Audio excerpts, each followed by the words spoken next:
America Iran ಮಧ್ಯೆ uranium ಪರಮಾಣು ಯುದ್ಧ ಜೋರಾಗಿ ನಡೀತಾ ಇದೆ. ಒಂದು ವಿಚಾರ, ಯುರೇನಿಯಂ ಹೇಗಾದರೂ ಮಾಡಿ ತೊಗೊಂಡು ಹೋಗ್ಬಿಡ್ಬೇಕು ನಾವು ಅಂಥೇಳಿ. ಬಟ್ ಅದನ್ನು ಯುರೇನಿಯಂ ಅಂತ ಕರಿತಿರೋ, ಈ ಕಡೆ ನ್ಯೂಕ್ಲಿಯರ್ ಡಸ್ಟ್ ಅಂತ ಟ್ರಂಪ್ ಒಂದು ವರ್ಡನ್ನು ಕಾಯಿನ್ ಬೇರೆ ಮಾಡಿದ್ದಾರೆ. ಇಲ್ಲಿ ಸಾಧ್ಯನಾ ಇದು? ಅಮೆರಿಕದ ಯಾವುದೇ ಸೈನಿಕ ಇರಾನ್ ನೆಲದಲ್ಲಿ ಕಾಲಿಟ್ಟು ಇರಾನ್ ಇಟ್ಟಿರ್ತಕ್ಕಂತಹ ಈ ಒಂದು ಯುರೇನಿಯಂ, ಎನ್ರಿಚ್ಡ್ ಯುರೇನಿಯಂ ಬೈ 60%, ಅದನ್ನು ತಗೊಂಡು ಹೋಗೋಕ್ಕೆ ಸಾಧ್ಯ ಇದೆಯಾ ಪ್ರಶ್ನೆ ಇದು. ಕಾರ್ಗಲ್ಲಿ ಇಳಿಸ್ಬಿಡ್ತೀನಿ ಅಂತ ಹೇಳಿದಾಗಲೇ ಅದು ಸಾಧ್ಯ ಇಲ್ಲ ಅಂತ ಅಮೆರಿಕ ಗೊತ್ತಾಗ್ಬಿಟ್ಟಿದೆ. ಇಳಿಸಿದ ತಕ್ಷಣ ನೆಲಬಾಂಬುಗಳಿರ್ತಾವ್ರಿ, ಅಲ್ಲಿ ಮೈನ್ಸ್ ಇಟ್ಬಿಟ್ಟಿರ್ತಾರಲ್ಲ ಎಲ್ಲ ಕಡೆ. ಅಲ್ಲೇ ಇಳಿತಿದ್ದಂತೆ 30% ಜನ ಸೈನಿಕರು ಸತ್ತೋಗ್ಬಿಡ್ತಾರೆ. ಇದು ಇವರೇ ಅಂತಲ್ಲ, ಇರಾನೇ ಅಂತಲ್ಲ, ಯಾವುದೋ ಸೈನಿಕರು ನನ್ನೊಂದು ಊರಲ್ಲಿ ಇಂಥ ಪ್ಲೇಸಿಗೆ ಬರ್ತಿದ್ದಾರೆ, ಇಳಿತಿದ್ದಾರೆ ಅಂದರೆ ನಮ್ಮ ದೇಶ ಆದರೂ ಸುಮ್ಮನೆ ಇದ್ದುಬಿಡ್ತಾರಾ? ಅದಕ್ಕೆ ಏನೇನು ಟ್ಯಾಕಲ್ ಮಾಡಬೇಕೋ ಮಾಡೇ ಮಾಡ್ತಾರಲ್ವ, ಹಾಗೇ.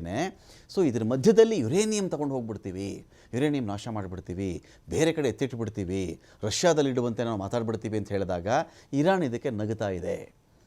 ಶತ್ರು ಇರಾನ್ನ ಮೇಲೆ ಬೇರೆ ಇದ್ದೇ ಯುದ್ಧವನ್ನು ಅಮೆರಿಕ ಆರಂಭಿಸಿರೋದಿಲ್ಲಿ.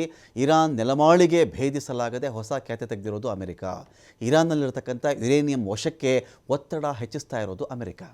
ಯುರೇನಿಯಂ ಜೊತೆ ಪರಮಾಣು ಬಾಂಬ್ ಕೂಡ ಕೊಟ್ಟುಬಿಡಿ ನನಗೆ, ಬರೀ ಯುರೇನಿಯಂ ಅಲ್ಲ, ನೀವು ತಯಾರು ಮಾಡಿದರೆ ಪರಮಾಣು ಬಾಂಬನ್ನು ಅದನ್ನು ಕೊಟ್ಟುಬಿಡಿ ನನಗೆ ಅಂತೇಳಿ ಒತ್ತಾಯ ಮಾಡ್ತಿರೋದು. ಶಸ್ತ್ರಾಗಾರನೇ ಕೊಟ್ಟುಬಿಡಿ ಇವ್ರಿಗೆ, ಮಿಸೈಲ್ ಸಿಟಿನೇ ಕೊಟ್ಟುಬಿಡಿ ಅಮೆರಿಕಕ್ಕೆ, ಡ್ರೋನ್ ಸಿಟಿ ಕೊಟ್ಟುಬಿಡಿ, ಮತ್ತು ಕಡಿಮೆ ಬೆಲೆಯಲ್ಲಿ ಹೆಂಗೆಲ್ಲ ಡ್ರೋನ್ ಮಾಡ್ತಾ ಇದ್ದೀರಿ ಅದೊಂದು ಮ್ಯಾಪು ಕೊಟ್ಟುಬಿಡಿ ಇವ್ರಿಗೆ, ಸ್ಕೆಚ್ ಕೂಡ ಕೊಟ್ಟುಬಿಡಿ. ಯಾವ ದೇಶ ಕೊಡುತ್ತೆ ರೀ? ನೋಡಿ, ಕೆಟ್ಟ ದೇಶನೋ ಒಳ್ಳೆಯ ದೇಶನೋ, ಒಳ್ಳೆ ಆಳ್ವಿಕೆನೋ ಕೆಟ್ಟ ಆಳ್ವಿಕೆನೋ, ಅದು ಆ ದೇಶದ ಜನಗಳಿಗೆ ಬಿಟ್ಟಂಥ ವಿಚಾರ. ಅವರ ಪ್ರತಿಭಟನೆ ಅವ್ರಿಗಿರುತ್ತೆ.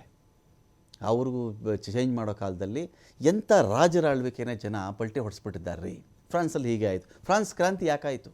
ರಾಜ ಮೇರಿ ಆಂಟಾಯ್ನೆಟ್, ಆಸ್ಟ್ರಿಯಾದ ರಾಜಕುಮಾರಿ, ಇವನು ಬೇಡ ಅಂದರು ಮದುವೆ ಆಗ್ಬಿಟ್ಟು, ಜನ ಎಲ್ಲ ಬೇಡ ಅಂದರು ಮದುವೆ ಆಗಿಬಿಟ್ಟಿದ್ದ. ಆ ಆಂಟಾಯ್ನೆಟ್ಗಳ ಸೇವೆಗೆ ಅಂತ ಸಾವಿರಾರು ಜನ ಇದ್ದರು. ಏನು ಅವತ್ತಿಗೆಲ್ಲ ಶ್ರೀಮಂತರಿಗೆ ತೆರಿಗೆ ಕಡಿಮೆ, ಬಡವರಿಗೆ ತೆರಿಗೆ ಜಾಸ್ತಿ. 9 ಜನ ಹಸಿವಿನಿಂದ ಸಾಯ್ತಾ ಇದ್ದರೆ ಫ್ರಾನ್ಸ್ನಲ್ಲಿ ಒಬ್ಬ ಅಜೀರ್ಣದಿಂದ ಸಾಯ್ತಾ ಇದ್ದ ಅಂತ. 9 ಜನ ಹಸಿವಿನಿಂದ ಸಾಯ್ತಾ ಇದ್ದರೆ ಒಬ್ಬ ಅಜೀರ್ಣದಿಂದ ಸಾಯ್ತಾ ಇದ್ದ ಅಂತ. ಅಂದರೆ ಶ್ರೀಮಂತರು ತಿಂದು ತಿಂದು ಜೀರ್ಣಿಸ್ಕೊಳ್ಳೋಕ್ಕಾಗದೆ ಸಾಯ್ತಾ ಇದ್ದರು. ನೋಡೋಷ್ಟು ದಿನ ನೋಡಿದ್ರು ಜನ, ನುಗ್ಗಿದ್ರು ಅವ್ರ ಮನೆಗೆ. ಗಿಲುಟಿನಂಥ ಮನುಷ್ಯರನ್ನ ಕಡಿಲಿಕ್ಕೆ ಅಂತಲೇ ಒಂದು ಯಂತ್ರ ಮಾಡಿಟ್ಟಿದ್ರು. ಯಾರು ಅವ್ರ ವಿರುದ್ಧ ಸೊಲೆತ್ತಾರೋ ಅವ್ರ ತಲೆ ತಂದು ಕಡಿಯೋದಲ್ಲಿ. ಆ ಯಂತ್ರಕ್ಕೆ ಅಲ್ಲಿ ಎಲ್ಲರೂ ಸೇರಿಸಿ, ಅರಮನೆಯವ್ರನ್ನ ಸೇರಿಸಿ ಕೊಂದು ಹಾಕಿಬಿಟ್ಟು ಕ್ರಾಂತಿನೇ ನಡೆದು ಹೋಯ್ತಲ್ರಿ. ಎಲ್ಲದಕ್ಕೂ ಒಂದು ಲಿಮಿಟ್ ಇರುತ್ತಲ್ಲ, ಟೈಮು. ಒಂದು ಟೈಮಲ್ಲಿ ನಡೆಯುತ್ತೆ ಎಲ್ಲವೂ ಕೂಡ, ಎಲ್ಲ ಆಳ್ವಿಕೆಗಳು ಹೀಗೆ. ಅದು ಬಿಟ್ಟುಬಿಟ್ಟು ಈಗ ಪರಮಾಣು ಬಾಂಬ್ ಕೊಟ್ಬಿಟ್ಟು ನೀನು ಅಂತ ಹೇಳಿದ್ರೆ ಇಸ್ ಇಟ್ ಪಾಸಿಬಲ್? ಕದನ ವಿರಾಮದ ವೇಳೆನೇ ಷರತ್ತು ಒಪ್ಕೊಳ್ಳಿ ಅಂತ ಅಮೆರಿಕ ತಾಕೀತು ಮಾಡ್ತಾ ಇರೋದು. ಯುರೇನಿಯಂ ಕೊಡೋದಿಲ್ಲ ಅಂಥೇಳಿ ಇರಾನ್ನಿಂದ ನೇರ ಉತ್ತರ ಸಿಕ್ಕಿದೆ. ಅಲ್ಲಿ ಅಣುಬಾಂಬ್ ಬಗ್ಗೆ ಯಾವೊಂದು ಹೇಳಿಕೆಯನ್ನು ಕೂಡ ಇರಾನ್ ಬಿಡುಗಡೆ ಮಾಡಿಲ್ಲ.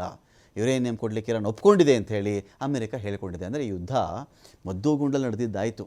ಬರೀ ಬಾಯಿ ಮಾತಲ್ಲಿ, ಸೋಷಿಯಲ್ ಮೀಡಿಯಾದಲ್ಲೇ ಜೋರಾಗಿ ವಾಗ್ಯುದ್ಧದ ಸರದಿ.